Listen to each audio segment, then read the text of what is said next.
Mayong hapon sa inyo tanan.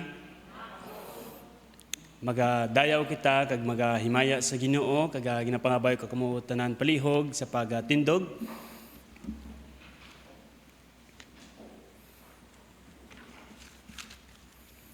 Kantahon naton, Great is thy faithfulness.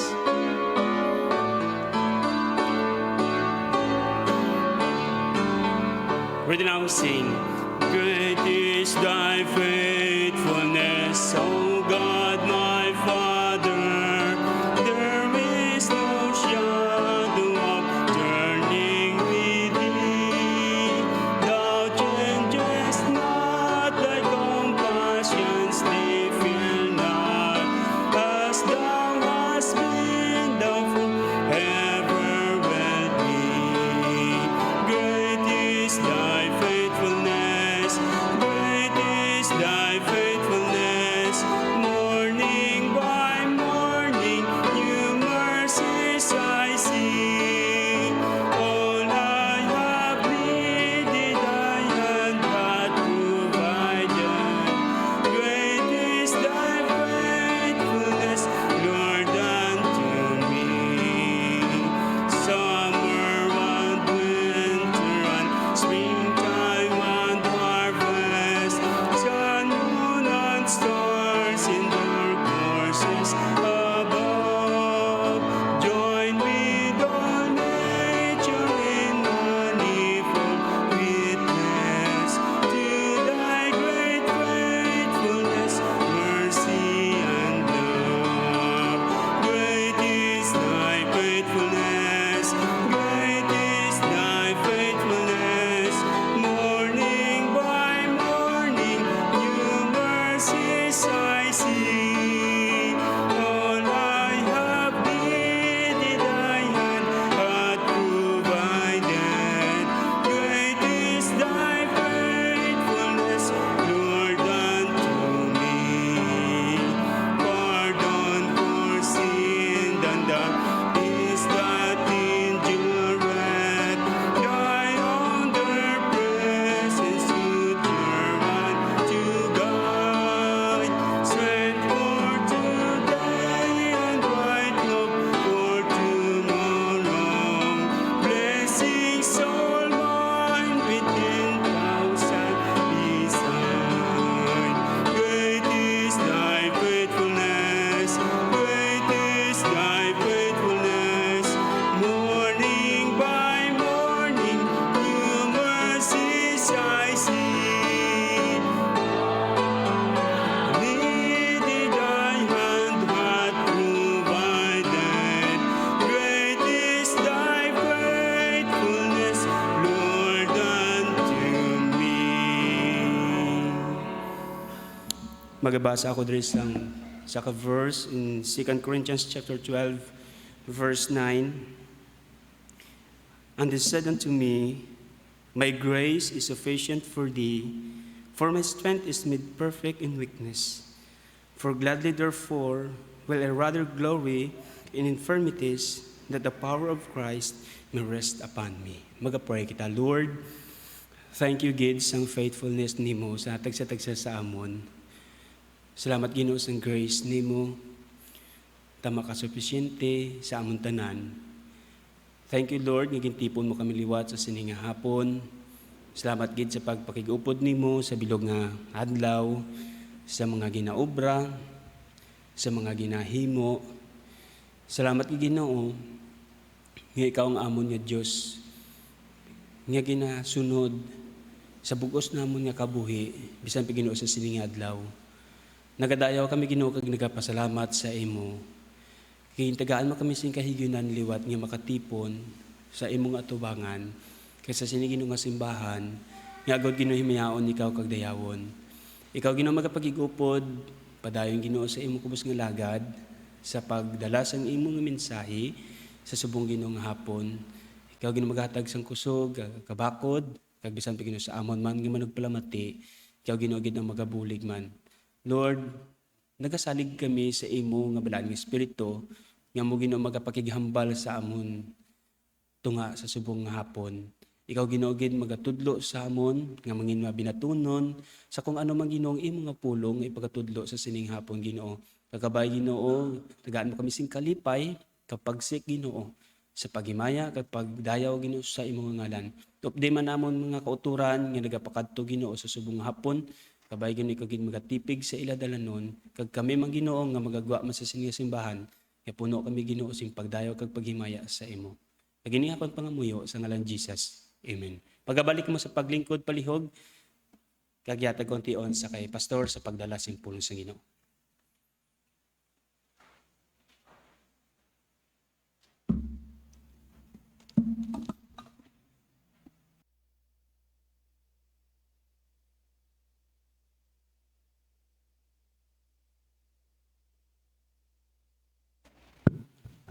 Mayong hapon sa inyo tanan. Kaga unang Wednesday sa tuig 2022. Basta una gani, maayo gid na, no? So, mabugnawon nga tsimpo. Kag until February pa ining bugnaw nato na tsimpo kag kanami lang, no? Bisan matulog ta kung gabi. Di na kinanglan mag electric fan kay di tuman gid kabugnaw. Ang iban way na naga-walking kay tuman man kabugnaw mag-walking, no?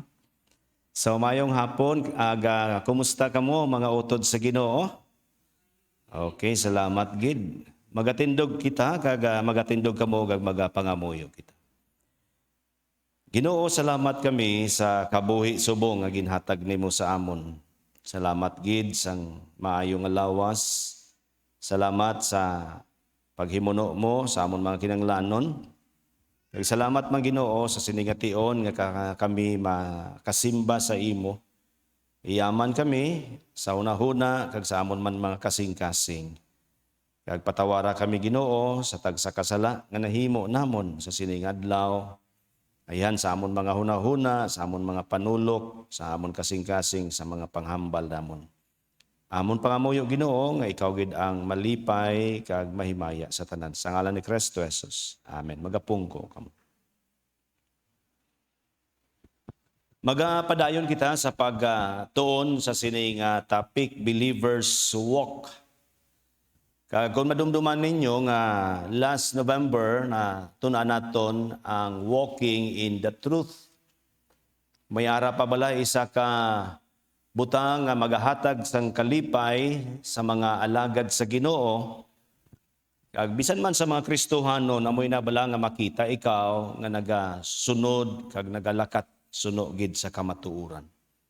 And ikaduha naton pagtuon is walking in Christ. Ang nahambal diri sa Colossians, as you therefore have received Christ Jesus the Lord, so walk in Him. And to walk in Him, rooted and built up in Him, and established in the faith, as you have been taught, abounding in it with thanksgiving. So diyan natapos ang aton nga pagtuon about walking in Him. Kag sa sining nga hapon, let us talk about walk in praise. Manami magid no nga pagbungad sa bagong tuig, no? Dayawon ta, himayaon ta ang Ginoo kag pasalamatan ta ang Ginoo. Amo na nga kinanglanon gid naton ini nga mga anak sa Ginoo. Walk in praise. You know, sa ang pulong nga praise, sa original nga pulong, it means to sing. Amo na may ara kita praise and worship, no?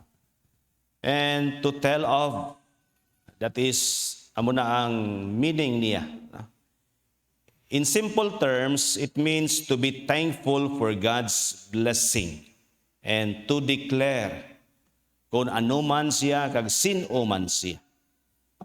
Amo magina mga utod kinahanglan manggid naton nga pasalamatan ta ang Ginoo sa mga blessing nga nabato naton. Hindi lang sa miligad nga tuig kag bisan man sa ini nga bag-o nga tuig. And to praise God is to declare who God is and what He does. Amo na kung kita magsiling kita ba nga, let us praise the Lord. So gina-praise naton siya bangod kung sino siya kag ano ang iya nga nahimo. Di ba familiar kita sa song Praise to the Lord, di ba? Praise to the Lord, the Almighty. O, kita mo na. Anong rason nga i-praise nato ng Ginoo? Because He is the Almighty God. Amo na nga who God is.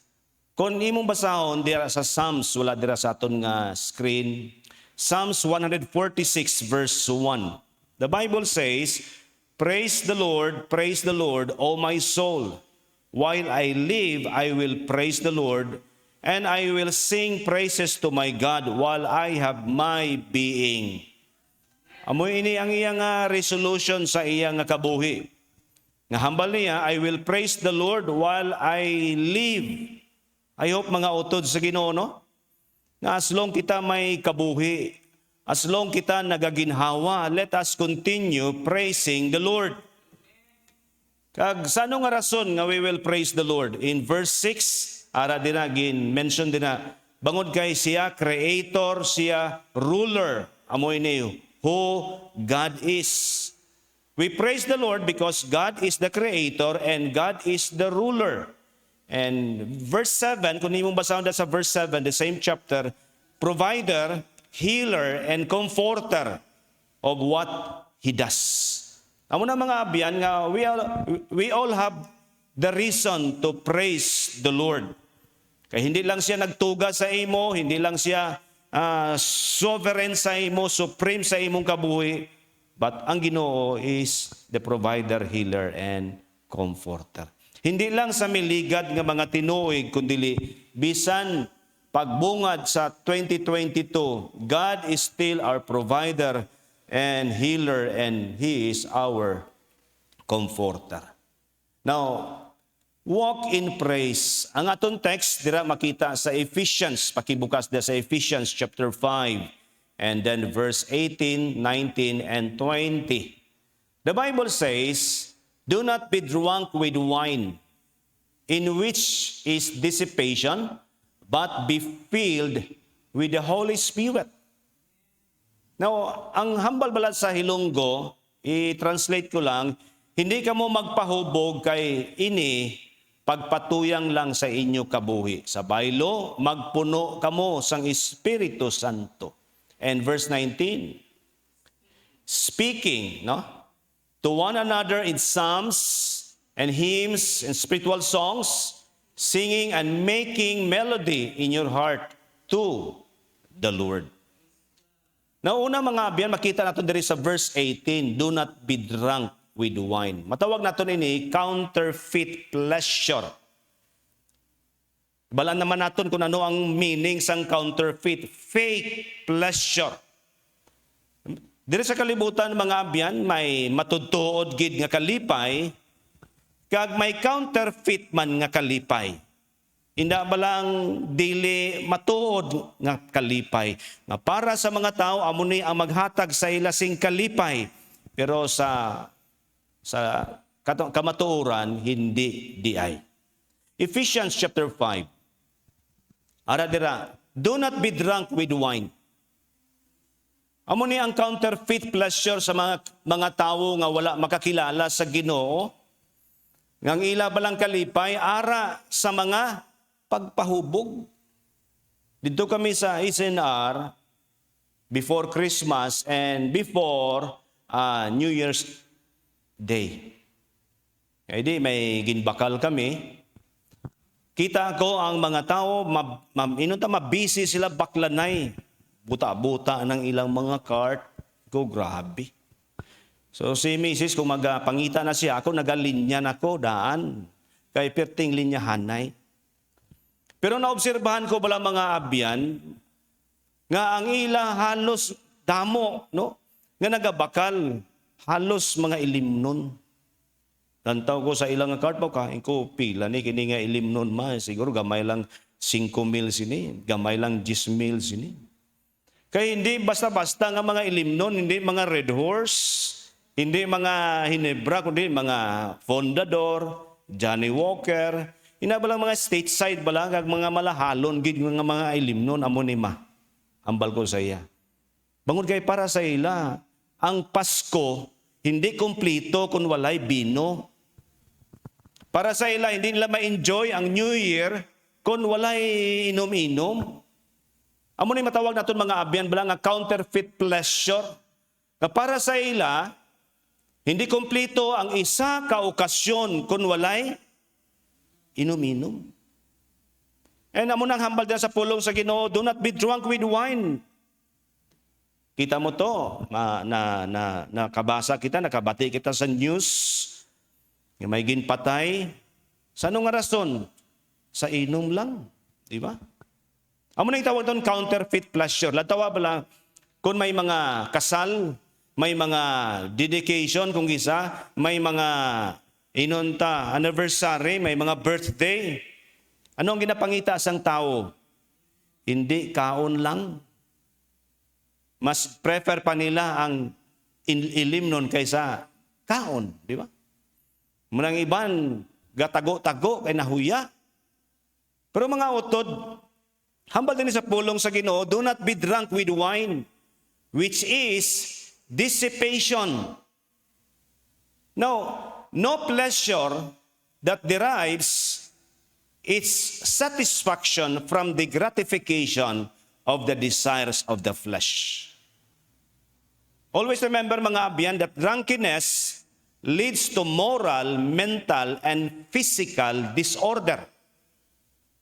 Lantawa ba lang tao kung siya nakainom na, kag medyo damo na iyang nainom, nagalain ang iyang pamatasan, nagalain ang iyang mga panghuna-huna, kag nagalain man ang iyang physical nga anyo. And amo ni ang mahimo. In Galatians chapter 5 verse 21, the Bible says, isa sa mga works ng flesh is envy, murders, and drunkenness. Kag ang works ng flesh mga abyan, hindi ni makahatagid sing satisfaction, hindi ni makahatag sang gratification, hindi ni makahatag sang tuduod nga kalipay. Ano nga ba dila mga utod?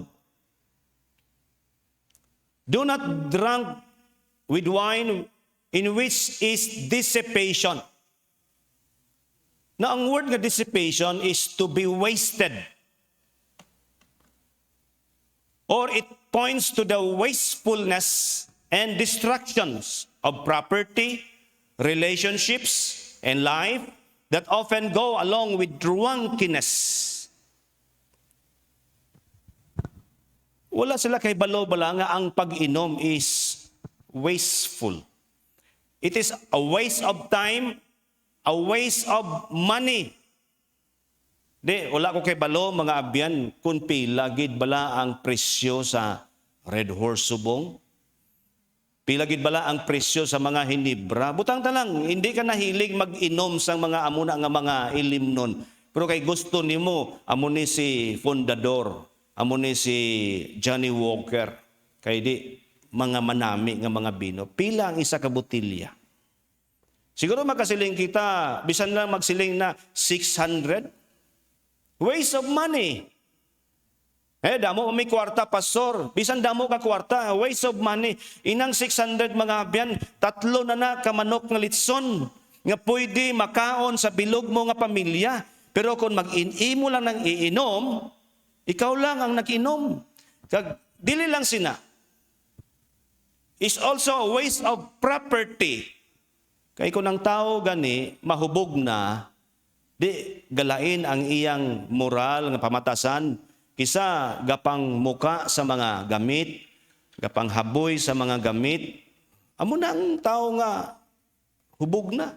And relationships, damo sa mga relasyon nga naguba bangod kay ang bana palahubog.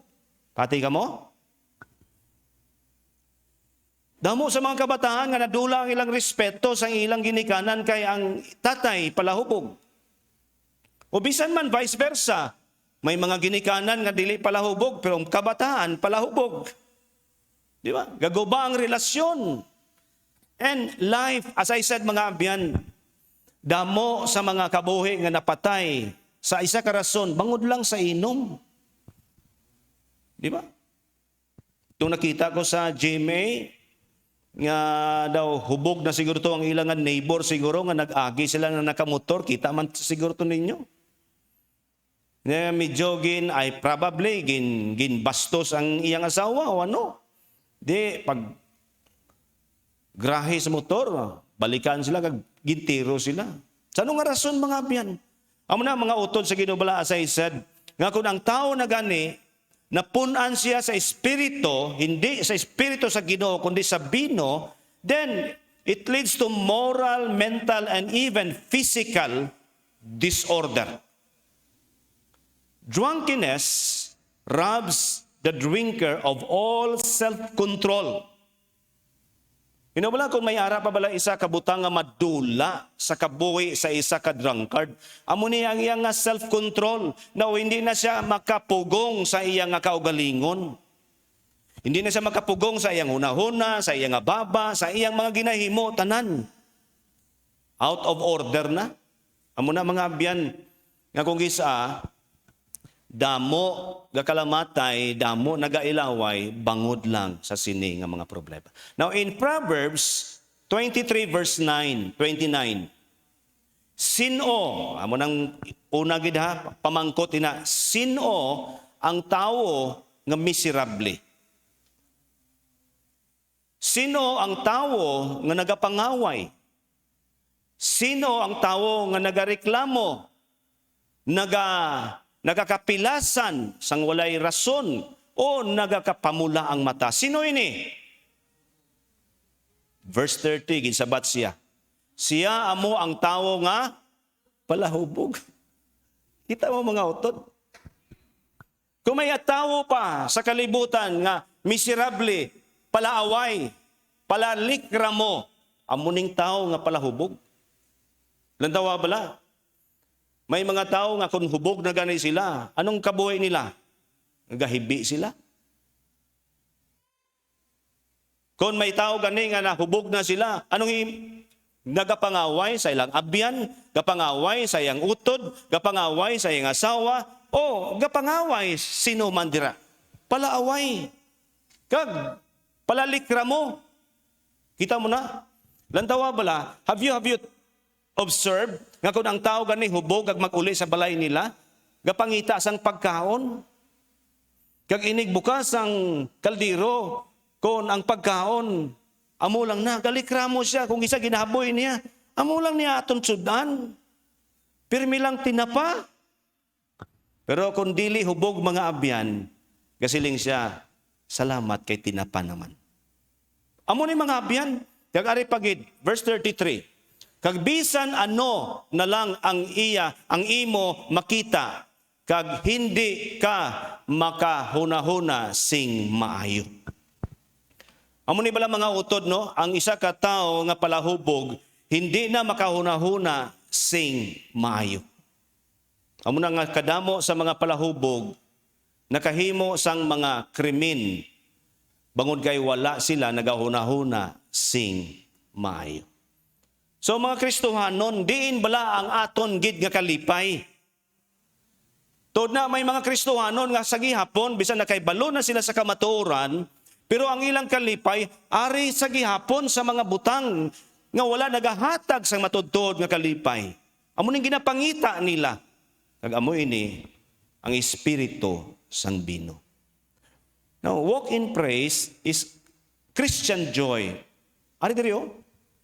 Instead, to be drunk with wine, but be filled with the Holy Spirit.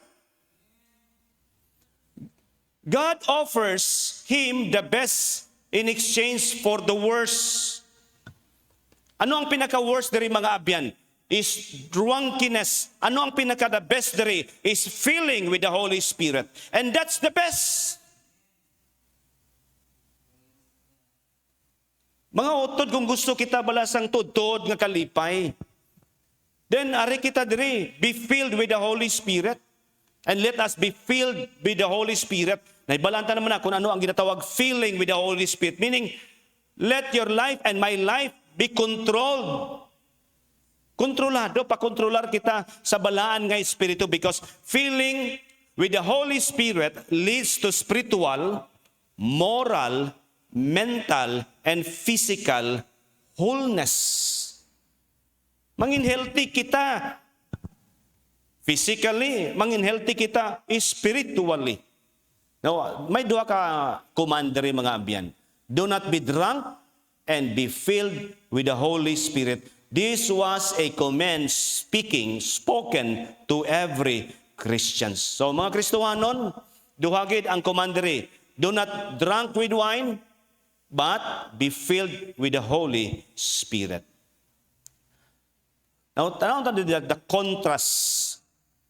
The drunken man cannot hide his drunkenness, for his walk and his talk disclose his condition. Hindi mo gid matago mga abyan kung ikaw nakainom. Kay bisan gani layo pa lang siya makasiling ka, ini nga tao ni nakainom gid ni. Right? O bisan mala maghambal, mag-istoryahan na kamo nga lapitay, makasiling ka nga daw nakainom gid ni.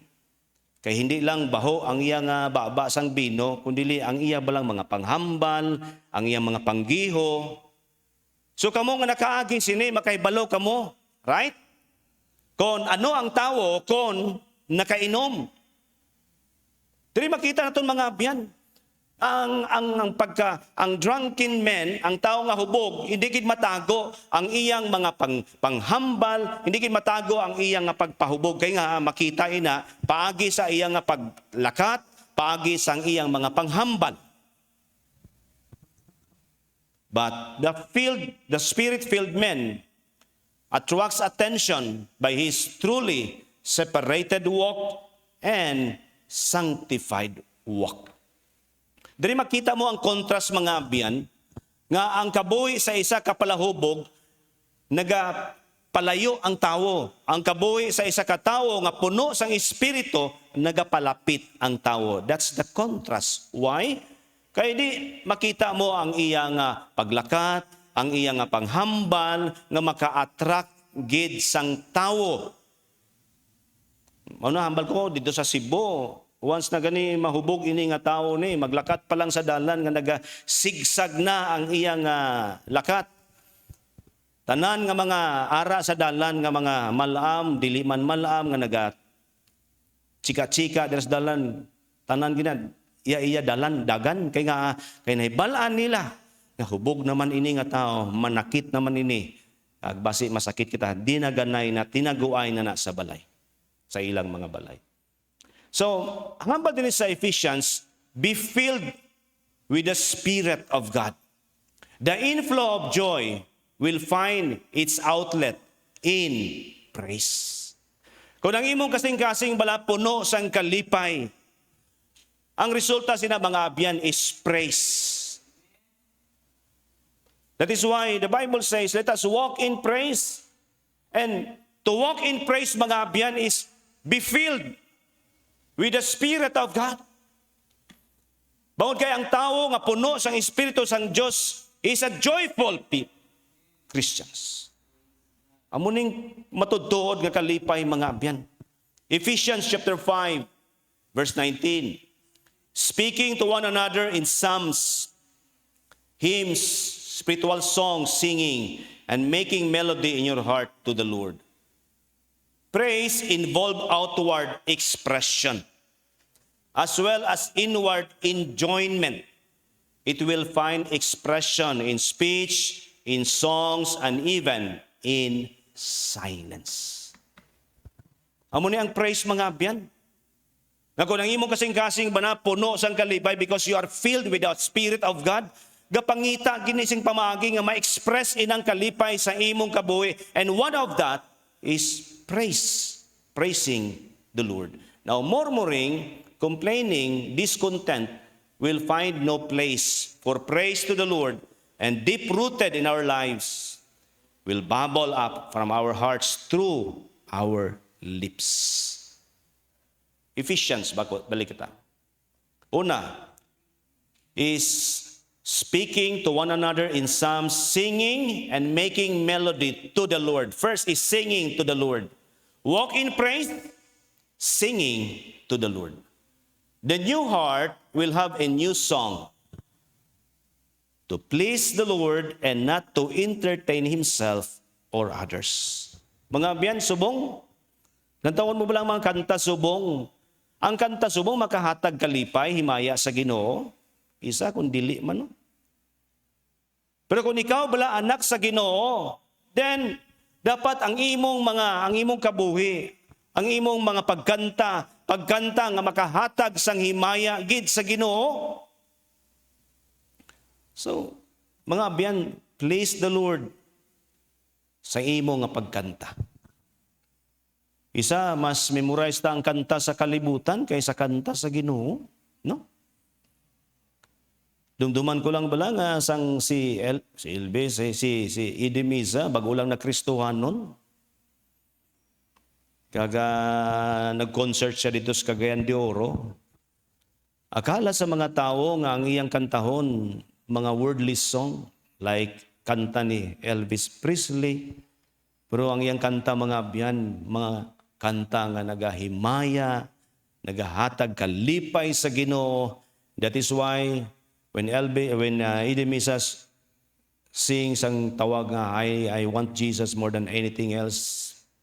Kag si Reverend Duron naga-invite kung sino magbaton kay Jesus Christ as the Lord and Savior, many people come and receive Jesus as the Lord and Savior. I hope and pray mga abyan nga ang aton pagkanta sa Ginoo not to entertain sa aton kabuhi sa iban nga tao, but first of all, ang aton kanta is pleasing to the Lord. And I hope bala there is aton church, isas mga aims ang aton nga music ministry is not to entertain people, to entertain others, but to please the Lord. Lantawa ba lang kung kamo nakalantaw kamo sa mga YouTube, no? May mga praise and worship sila. Ang isa bala daw wala na daw magulang na lang sang rock and roll, no? Grabe gid. The wild ang mga tao sa gym. Kaga praise and worship sila. Grabe gid ang tao ka wild. Na-entertain sila sa mga music. Pero wais la kay balo mga abyan kung ina bala nga mga music pleases the Lord. In verse, not only singing to the Lord but also making melody in your heart. Now, making melody in your heart. Take note, latawan niyo sa verse bala, hambal din na, speaking to one another in psalms and hymns and spiritual songs, singing and making melody in your heart. Dapat mga utod ba lang, magsiling kita singing and making melody in your heart is this, the heart always going with the lips or singing with your heart as well as your voice. Or in other words, while the lips sing, the heart must join in the melody. Too much singing in the churches is only of the lips. Dapat mga abyan bala, nga ang aton baba, kag ang aton kasing-kasing, may mag-harmonize. Kung isa bala mga utod, tama na lang kita magkanta for the sake nga magkanta kita sa Ginoo, but our heart is not right with God. Ano na hambal din mga utod, making melody in your heart. Kalimot lang og hambal ni Jisaya kung ano ang tono there is melody na, be? Saya? Ano ang sound sa melody? Ang sound sa melody mga abyan, hindi ya bagon. May harmony, di ba? Kung mamati ka bala daw kanami pamatian. Kagamo man na sa aton kabuhi mga utod. Hindi lang kita bala manami magkanta, kundi ang aton kasing-kasing nag-harmonize man sa aton mga ginakanta. Amo ni hambal ni mga utod, making melody in your heart. Tod na may mga tao nga maayo magkanta pero ilang heart is not right with God. Magkanta sila about the love of God, but ang ilang kasing-kasing wala nagahigugma sa Ginoo. Nagakanta sila, I surrender all, pero ang ilang kasing-kasing wala masurrender sa Ginoo. Mga utod sang Diyos, tod na every Christian should be a singing Christians. Believe ka mo sini? Pati ka mo sini? Nga, tagsa ka mga Kristohanon, is a singing Christians. Di ba ano hambal to mga abyan? Ma-express ta ang praise, ang aton praise sa Ginoo by speech, in song, and even in silence. Ano ba din? Verse 20. Look at your Bible, verse 20. Giving thanks always for all things unto God the Father. To walk in praise, not only making melody in your heart, but also giving thanks unto God and even the Father. Mga abyan, how many times a day do you say, thank you, Father? O thank you, God? How many times a day? Once? Twice? Or many times? I hope mga utod, hindi lang kita magsiling, thank you Lord, kung nagatubang kita sa pagkaon. Kundi sa tagsa, ayhan, kaaspeto sa ton kabuhi. Ano mga bagay nga madumdumanta, nga nahimo sa Ginoo sa imong kabuhi. Sino ang Diyos sa imong kabuhi? Makasiling ka, Lord, thank you. A spirit of thanksgiving, thankfulness, and such an expression of thanksgiving is one of the surest ways of victory over the devil. Manamo lang mga utod, no? Ang ginakadlukan sang yawa, hindi ang tao nga pala simba. Ang ginakadlukan sang yawa, amoy ni ang tao nga nagapangamuyo. Ang tao nga mapinasalamaton sa Ginoo. Bangod kay kung ikaw mga utod bala, kamaan kita magpasalamat sa Ginoo sa tanan nga butang, tanan nga sitwasyon, then amo na ang pinaka-surest ways nga ikaw magmadinaogon sa yawa. Ano gani ang purpose ang yawa nga gin-inflict niya si Job? Anong purpose? Job will curse you, right? Job will curse you. Pero anong ginimo ni Job? Instead nga si Job mag-curse sa Ginoo, hambal ni Job, blessed be the name of the Lord. So wala magmadinaogon ang yawa mga abyan sang iyang goal sa pag-inflict niya sa panimalay, sa lawas, kag sa mga kapagkabutang ni Job, because si Job mga utod bala, instead to curse God, he praise and bless God. Kag sa sining ation mga abyan, naging madinaogon si Job. And giving thanks always. To walk in praise mga abyan is to give thanks always in all conditions, in all situations. Every true Christian gives thanks for some things. Ayan mga abyan, no, kung isa-isa sa aton bala magtindog diri kag magpasalamat sa Ginoo, ayan dili siguro maubos ang aton maubos aton tion. Kay damo kamo pasalamatan sa Ginoo. Ayan, magpasalamat kamo nga may nabaton kamo nga hamon. Oh. Pasalamat kamo kay may nabaton kamo nga isa ka sakong bugas. Pasalamat kamo kay may nabaton kamo nga cash o mga pagkaon, mga pagkabutang. Pero who could give thanks for all things?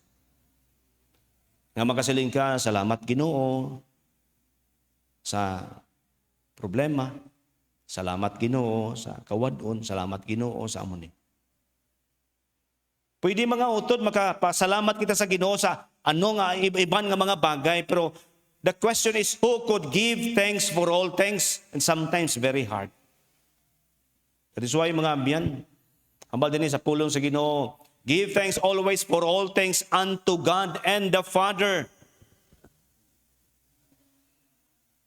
Why? Because unto the one who is infinite wisdom and love has permitted all things. Nga, pasalamat kita sa Ginoo. Bangod kay ang aton Diyos, why we praise the Lord? Because ang aton Ginoo mga abyan, ang iya nga wisdom is limitless, infinite.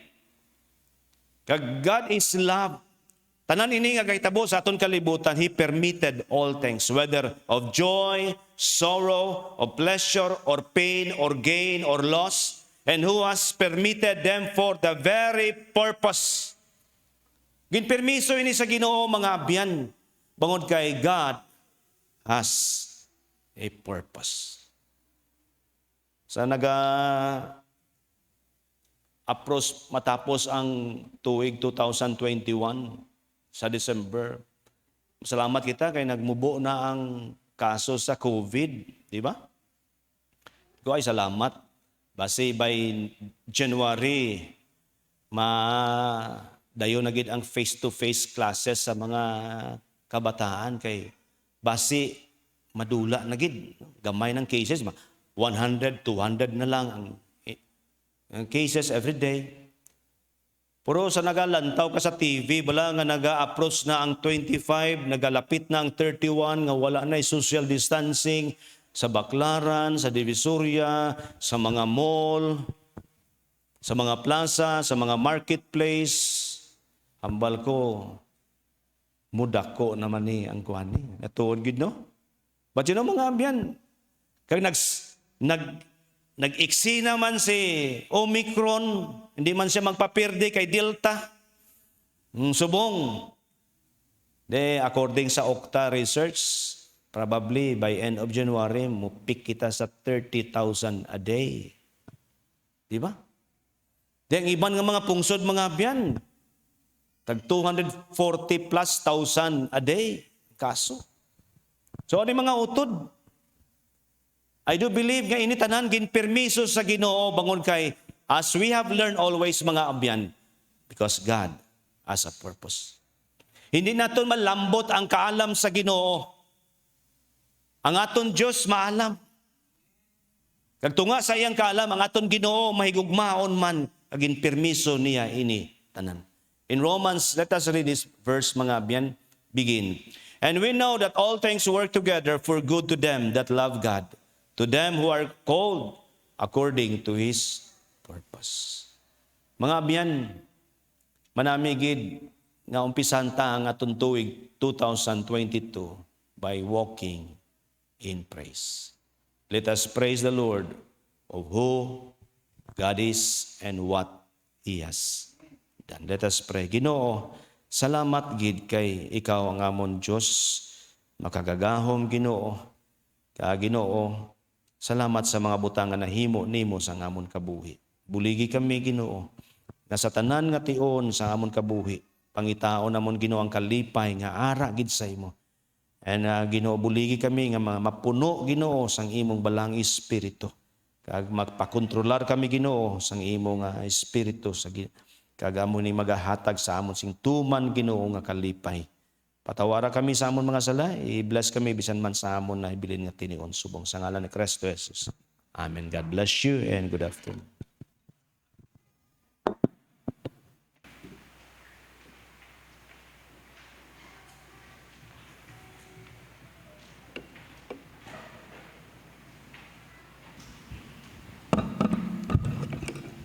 Madamo gid nga salamat sa pulong sang Ginoo. Kag diri palihog magatindog kamo in closing hymn. Let us sing Stand Up for Jesus.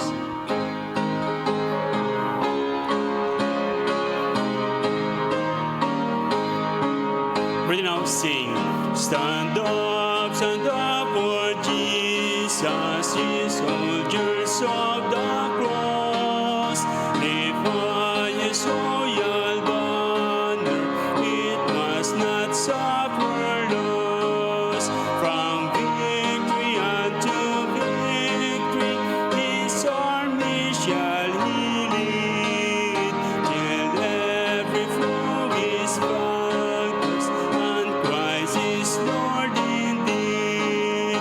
Stand up for Jesus, stand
Ginoo, salamat gid sa natapos namon nga simba. Salamat man sa mga ambahanon nga nagapanomdom Ginoo nga dapat gid magpabilin kami dira sa imo kaga magatindog Ginoo sa imo mga promesa sa amon kabuhi.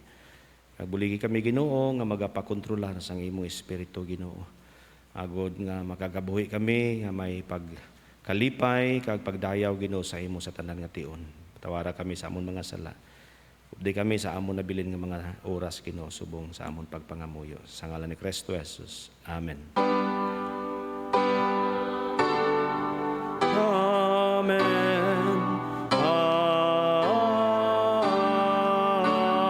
Amen. Please be seated.